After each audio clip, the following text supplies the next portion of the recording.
Hello and welcome back to Shakesyear. We are working on Mucedorus and we get to hear from Bremo today in Act 1, Scene 5. Now, this monologue today is the entirety of Act 1, Scene 5, so that's pretty cool that that's all we really got to cover, but we got to talk about what happened in Act 1, Scene 4 before that. So if you remember, pretty much everybody has made it to court. Mucedorus is in disguise as a shepherd. He's carrying around the head of this bear that he killed, and Amandine wants him to get his rewards for having saved her, but she's actually supposed to marry Sagasto. And yesterday we heard from the King of Aragon that yes, he wants to marry off his daughter to Sagasto, and he sent a prisoner off to stay with Tremilio until such time as they might need him, and then he told his advisor Colin that there might be some secret that he needs to share. So Act 1, Scene 4, we're still in the court, and we've got Sagasto talking to Mouse, who is his manservant, but Mouse really doesn't know how to be a manservant. So like the whole first half of the scene is the two of them talking back and forth, and Sagasto is trying to get Mouse to go get Tremilio because Sagasto wants to talk to him, but Mouse keeps forgetting the name, and then he's like, no, I'll bring the door, and where is the door, and all this silly clown type stuff happens for a while until finally Mouse is like, okay, I'm gonna go get Sir Three Knave, because that's the best that he can come up with instead of Tremilio. But then Tremilio actually enters. So Mouse is now superfluous at this point. So he leaves, and Sagasto says to Tremilio, he's like, can I trust you with something? Can you, I want to get rid of that shepherd. So you can, would you kill that shepherd for me? And Tremilio's like, yep, no problem. I'll take care of it.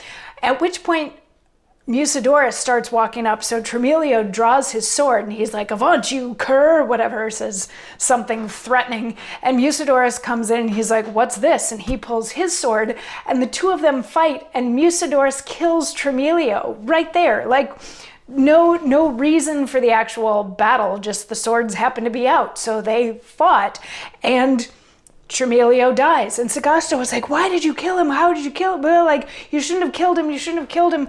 And Mucedorus leaves, and Mouse comes back in, and they're like, what do we do? Mouse is like, is he actually dead? And he's like, yes, this guy is dead. We gotta, let's get him out of here. So they leave with the body, and they're like, oh no, like, we're gonna have to get revenge on this shepherd for having killed Tremilio. So big news in Act 1, Scene 4 already, Mucedorus. And what's interesting, Mucedorus is like not at all fazed by the fact that he killed Tremilio. And it's probably because he's a prince in disguise and knows that he can get away with it. But the other ones think that he's a shepherd, so they're like, this is really bad. This is really bad. Act 1, Scene 5, we get Bremo, who comes out, and he's carrying his club, his cudgel, whatever you want to call the thing, and he says, no passenger this morning. What, not one? A chance that seldom doth befall. What, not one? Then lie thou there, and rest thyself till I have further need. Now, Bremo, sit, thy leisure so affords a needless thing. Who knows not Bremo's strength, that like a king commands within these woods? The boar dare not abide my sight, but haste away to save themselves by flight. The crystal waters in the bubbling brooks, when I come by, doth swiftly slide away and clap themselves in closets under banks, afraid to look bold Bremo in the face. The aged oaks at Bremo's breath do bow, and all things else are still at my command. Else what would I? Rend them in pieces, pluck them from the earth, and each way else I would revenge myself. Why, who comes here with whom I dare not fight? Who fights with me and doth not die the death? Not one. What favor shows this sturdy stick to those that here within these woods are combatants with me? Why, death, and nothing else but present death.